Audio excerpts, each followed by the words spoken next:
Hello everyone, this is Love to Learn. Welcome back to my YouTube channel. Hi, good morning. This is Love to Learn. இன்னைக்கு இந்த வீடியோவில் நம்ம பார்க்க போகிறது agriculture finance. Agriculture ஃபினான்ஸ்னால் என்னங்க? Agriculture ஃபினான்ஸ்னால் அக்ரிகல்ச்சருக்கு என்ன finance தேவையோ அதை பற்றி படிக்கிறது அக்ரிகல்ச்சர் ஃபினான்ஸா அப்படி கிடையாது. ஸோ அக்ரிகல்ச்சர் ஃபினான்ஸ்னால் என்னென்னா, ஒரு ஃபார்மருக்கு ஒரு ப்ராப்ளம் இருக்கும். அந்த ப்ராப்ளமுக்கு மணி ஒரு காரணமாக இருக்குன்னா அது என்ன தேவைக்கான மணி அப்படின்றது இருக்கும். மூணாவது, அதுக்கான இம்பார்ட்டன்ஸ் என்ன, இது மூணுத்தையும் எக்ஸாமினிங் அண்ட் அனலைஸ் பண்ணுறது தான் அக்ரிகல்ச்சரல் ஃபினான்ஸுங்க. So it generally means studying, examining and analysing the financial aspect of pertaining to the farm business. ஃபார்ம்னா என்னங்க? ஃபார்ம்னா ஒன்றுமே கிடையாதுங்க. Farm is a social economic as well as decision making unit. இதுதான் form.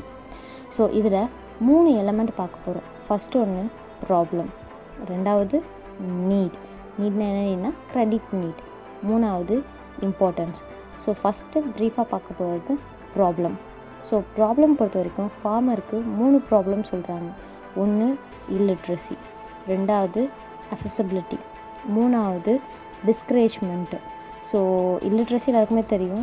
ஒரு விஷயத்தை தெரிஞ்சுக்கிறதுக்கு இல்லை க்ரெடிட்டை பற்றி தெரிஞ்சுக்கிறதுக்கோ, என்ன சோர்ஸ் ஆஃப் இன்கம் கவர்மெண்ட் நமக்காக கொடுத்துருக்காங்க அப்படிங்கிறதுக்காகவோ, இல்லை லேண்ட் நம்ம இவ்வளோ வச்சுருக்கோம், இதை வச்சு நம்ம இன்ஸ்டியூஷனில் இவ்வளோ லோன் அப்ரோச் பண்ணலாம், இது எதுவுமே அவங்களுக்கு போதுமான அளவு லிட்ரேச்சர் அவங்களுக்கு கிடையாது. அதுதான் ஃபஸ்ட்டு ஒரு பெரிய ப்ராப்ளமாக சொல்கிறாங்க. illiteracy, offering of the security to the financing institution small and scattering the land hold அப்படின்னு சொல்கிறாங்க. ரெண்டாவது என்ன சொல்லியிருந்தேன், அசசிபிலிட்டினா ஒரு வில்லேஜில் லீடிங் இன்ஸ்டியூஷன் இருக்குது, அது எப்படி நம்ம அசஸ் பண்ணணும், எய்தர் மொபைல் மூலமாக பண்ண முடியுமா இல்லை நேரில் போய் தான் பண்ண முடியுமா அப்படிங்கிறது தெரியாது. அதுதான் accessibility of the village by the lending institution. And மூணாவது சொல்லியிருந்தேன் டிஸ்கரேஜ்மெண்ட்டு.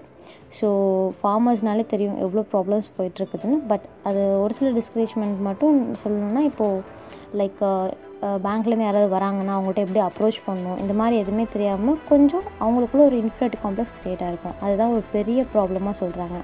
Classical way of the farming discourage the farmer to look it as a business. So என்னென்ன ப்ராப்ளம்ஸ் இருக்குன்னு பார்த்தோம்.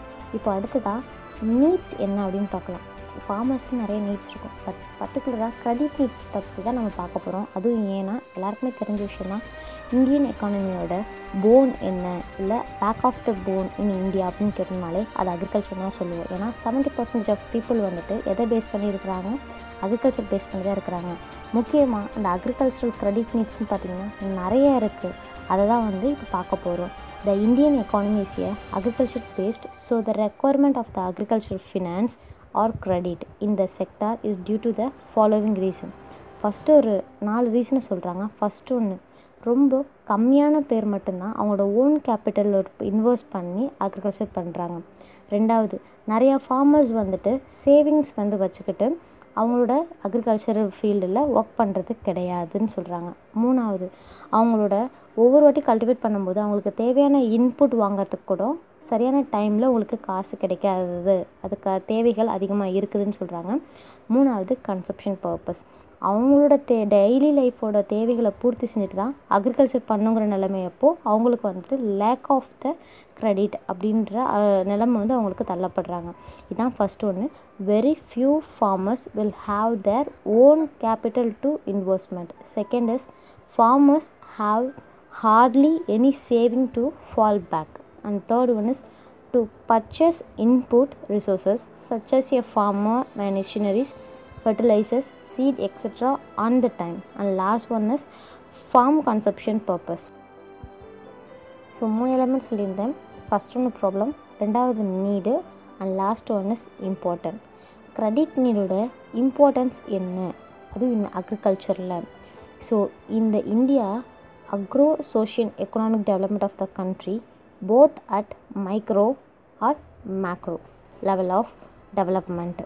So micro and macro level ரெண்டுத்துலேயுமே நம்ம அக்ரோ சோஷியல் எக்கனாமிக் டெவலப்மெண்ட் பண்ணணுன்னா கண்டிப்பாக we should concentrate the credit for farmers.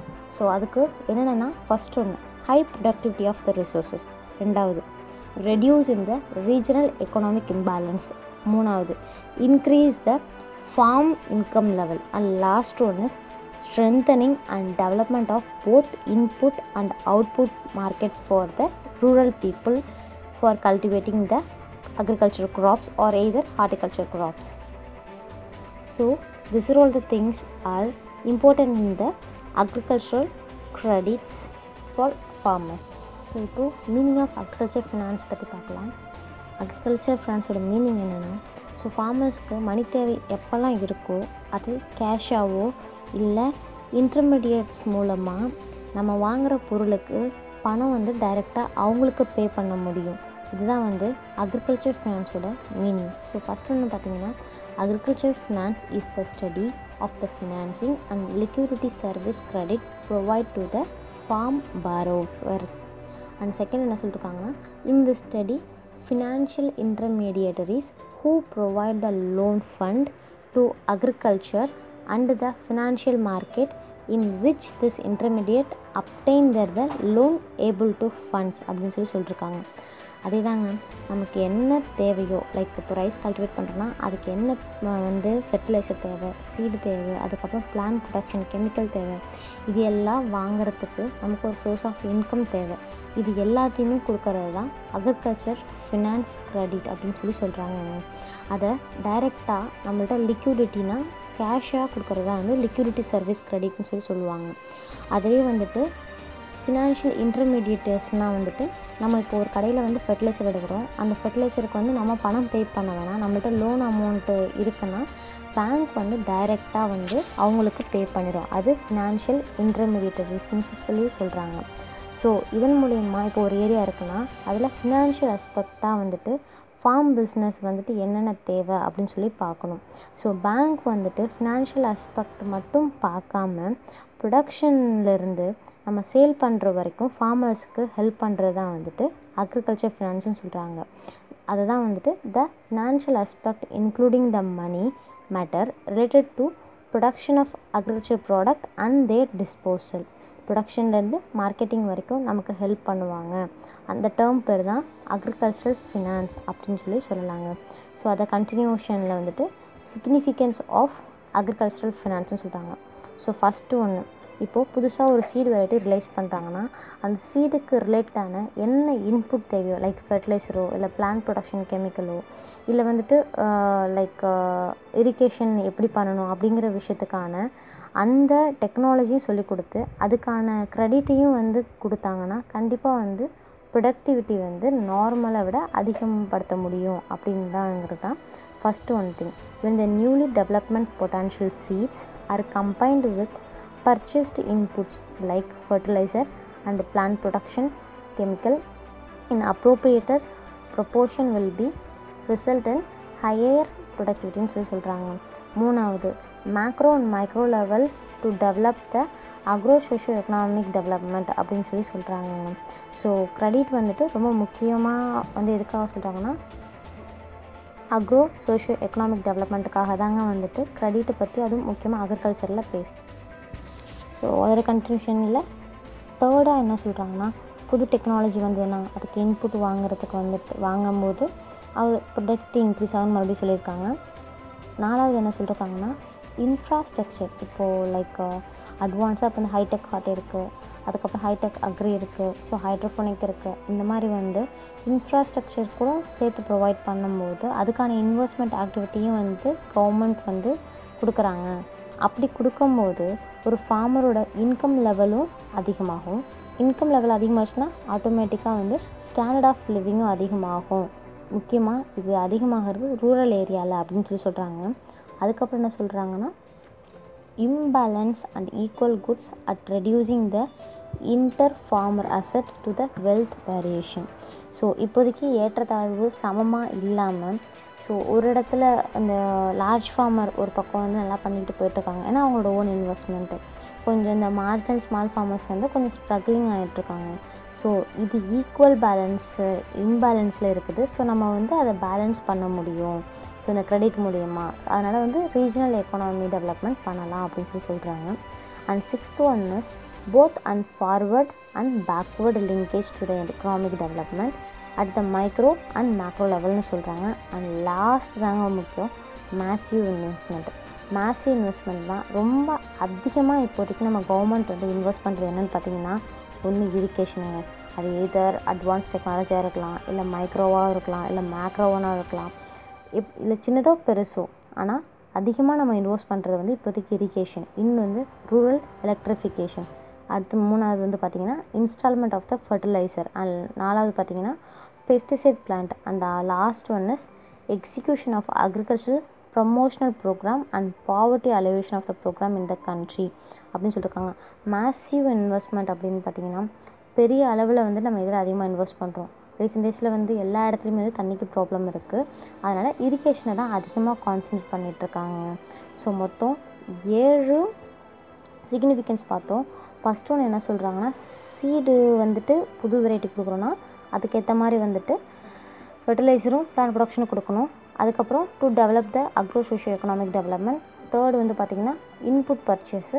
Fourth வந்து பார்த்திங்கன்னா infrastructure provider. Fifth வந்து பார்த்திங்கன்னா imbalance inter farmer asset and wealth வேரியபிள்னு சொல்லலாம். And 6th one is both backward and forward linkage to the economic development சொல்கிறாங்க. And last one is massive investment அப்படின்னு சொல்லலாம். Nature and scope of agriculture finance. It's deals with macro and also micro level of agriculture finance. So மேக்ரோனா எப்போயாவது படிச்சிருப்போம், பெருசு. மைக்ரோனானது சின்னது. So ஒரு எக்கானமியை ஹோலாக படிக்கிறது மேக்ரோ ஃபினான்ஸ். ஒரு எக்கானமியை இண்டிவிஜுவல் ஒரு பிஸ்னஸ் பிளான் பற்றி படிக்கிறது வந்துட்டு மைக்ரோ ஃபினான்ஸ்னு சொல்லலாம். ஸோ மேக்ரோ ஃபினான்ஸுங்கிறது வந்துட்டு நிறையா rules and regulations, monitoring and control, different agriculture credit institution provide பண்ணுற ஃபெசிலிட்டிஸ், இது எல்லாமே மேக்ரோ ஃபினான்ஸ் கீழே வரும். பட் மைக்ரோ ஃபினான்ஸ் பொறுத்த வரைக்கும் future use of the fund. இப்போது மேக்ரோ ஃபினான்ஸுங்கிறப்போ இந்தியாவோட மொத்த எக்கானமிக்கு வந்துட்டு என்ன கவர்மெண்ட் வந்துட்டு என்ன கவர்மெண்ட் வந்து ப்ரொவைட் பண்ணியிருக்காங்க ஃபண்ட், எய்தர் மேபி அக்ரிகல்ச்சருக்கு எவ்வளோ வந்து ஒதுக்கியிருக்காங்க, இல்லை இண்டஸ்ட்ரியலுக்கு எவ்வளோ ஒதுக்கியிருக்காங்க, இந்த மாதிரி விஷயம்லாம் மேக்ரோ ஃபினான்ஸுக்கு கீழே வருங்க.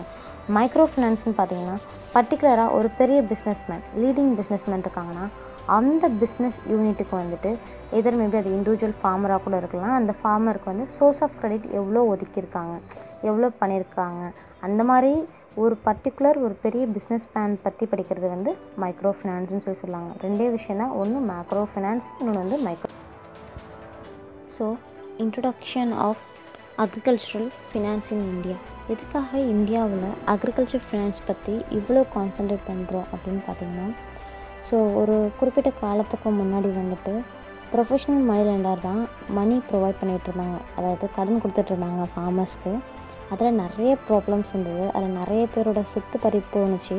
அதே சமயம் அவங்களோட இண்டிவிஜுவலிட்டியும் சரி, அவங்களோட ரெஸ்பான்சிபிலிட்டி சரி, எல்லாமே வந்து பறிக்கப்பட்டுச்சு.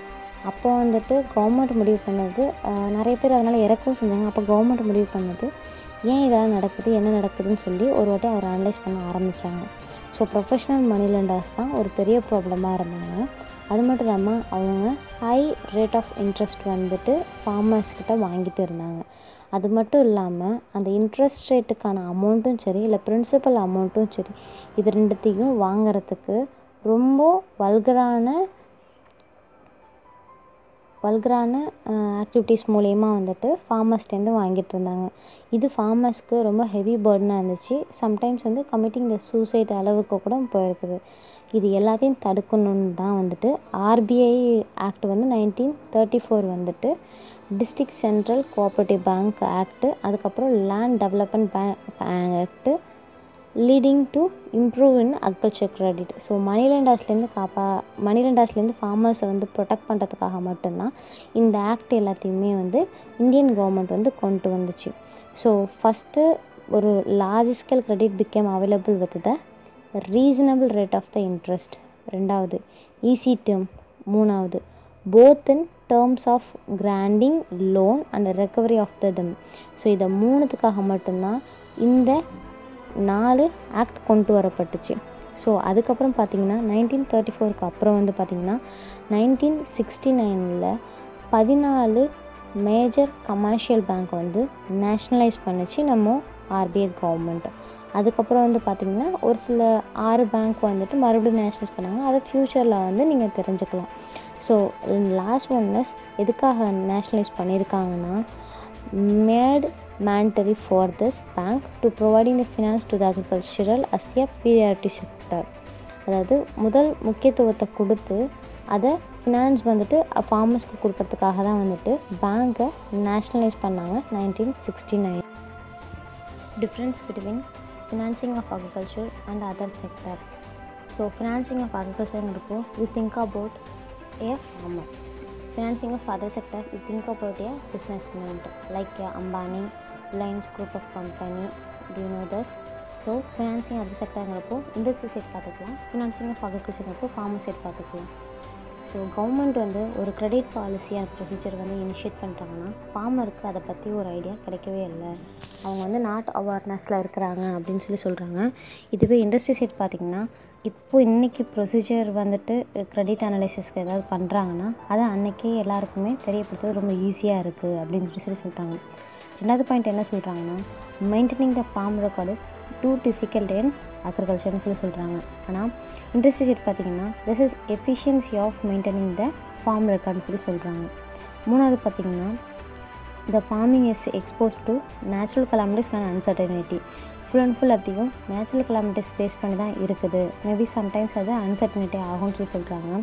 ஆனால் இண்டஸ்ட்ரி சைட் பார்த்திங்கன்னா அது வந்துட்டு ஒரு என்டர்பிரைஸோட ஓனரை பேஸ் பண்ணி, அவங்களோட மேனேஜ்மெண்ட் பேஸ் பண்ணி மட்டும்தான் வந்துட்டு ரிஸ்க் அண்ட் அன்சர்டனிட்டி இருக்குது. மேபி அது ஃபார்சன் அண்ட் மேனேஜ்டாக கூட இருக்கலாம் அப்படின்னு சொல்கிறாங்க. மூணாவது பார்த்திங்கன்னா, லோன் கொடுத்ததுக்கப்புறம் ஒரு ஃபார்மரை வந்துட்டு சூப்பர்விஷன் பண்ணுறது அண்ட் ஃபாலோ பண்ணுறது ரொம்ப கஷ்டமாக இருக்கும் அப்படின்னு சொல்கிறாங்க. ஆனால் இண்டஸ்ட்ரி சைடு பார்த்திங்கன்னா மானிட்டரிங் பண்ணுறதும் சரி, இல்லை டைம் கன்சர்வேஷனும் சரி ரொம்ப கம்மியாக இருக்குது, அதுவும் ஈஸியாகவும் இருக்குது அப்படின்னு சொல்கிறாங்க. அஞ்சாவது பாயிண்ட் என்ன சொல்கிறாங்கன்னா, ஒரு ஃபார்மருக்கு அசட்டுன்னு பார்த்திங்கன்னா லேண்டு, அது செக்யூரிட்டியாக வந்து அவங்க வச்சுருக்காங்க. அதுவும் அது இம்மூவபிள் ப்ராப்பர்ட்டி. அதே சமயம் அதுக்கான லிக்யூரிட்டி ஆஃப் த கேஷ் வந்து பார்த்திங்கன்னா ரொம்ப கம்மியாக இருக்கும். அதாவது உடனே வந்து அவங்களால வந்து கேஷாக மாற்ற முடியாது, கொஞ்சம் டைம் டேக்கன் ஆகும். பட் ஆனால் இண்டஸ்ட்ரி சைடு அப்படி கிடையாது. அங்கே வந்து இம்மூவபிள் அசட்டும் இருக்கும், மூவபிள் அசட்டும் இருக்கும். எதிர் மேபி எது வேணுமோ நமக்கு அந்த டைமிங்க்கு ஏற்ற மாதிரி வந்துட்டு அதை மாற்றிக்கலாம் அப்படின்னு சொல்லி. இந்த 6th பாயிண்ட் என்ன சொல்கிறாங்கன்னா, ஓனர்ஷிப் ஐடென்டிஃபை பண்ணுறது ஃபார்மிங்கில் ரொம்ப கஷ்டம். அதாவது அது மேபி அவங்க லீஸில் விட்டுருக்காங்களா, இல்லை ஓனாக வச்சுருக்காங்களா, இல்லை லீஸ்க்கு எடுத்துருக்காங்களா அப்படிங்கிறது அப்டேட் பண்ணுறது ரொம்ப கஷ்டமாக சொல்கிறாங்க. ஆனால் இண்டஸ்ட்ரி சைடு பொறுத்த வரைக்கும் ஓனர்ஷிப் வந்துட்டு மாறவே மாறாது. So identification of ownership is very easy அப்படின்னு சொல்கிறாங்க. 7th பாயிண்ட் என்ன சொல்கிறாங்கன்னா, agriculture product always be a perishable in nature. But ஆனால் இண்டஸ்ட்ரி ப்ராடக்ட் பொறுத்த வரைக்கும் நான் பெரிஷபிள் இன் நேச்சர் அப்படின்னு சொல்கிறாங்க. ஸோ அக்ரிகல்ச்சர் ப்ராடக்ட்டை வந்துட்டு ஸ்ட்ரெஸ்டாக ஃபீல் பண்ணலாம். எதுக்காகனா டக்குன்னு ஹார்வெஸ்ட் பண்ண உடனே சேல் பண்ணணும், நம்மளால் ஸ்டோர் பண்ணி வைக்க முடியாது. ஆனால் இண்டஸ்ட்ரி ப்ராடக்ட் அப்படி கிடையாது. ஒரு நல்ல ப்ரைஸ் வர வரைக்கும் தாராளமாக ஸ்டோர் பண்ணி வைக்கலாம் அப்படின்னு சொல்கிறாங்க. 8th பாயிண்ட் என்ன சொல்கிறாங்கன்னா, agriculture product is the long gestation period between the investment and return சொல்கிறாங்க. ஆனால் இண்டஸ்ட்ரி பார்த்திங்கன்னா வெரி ஷார்ட் கெஸ்டேஷன் பீரியட் அப்படி சொல்கிறாங்க.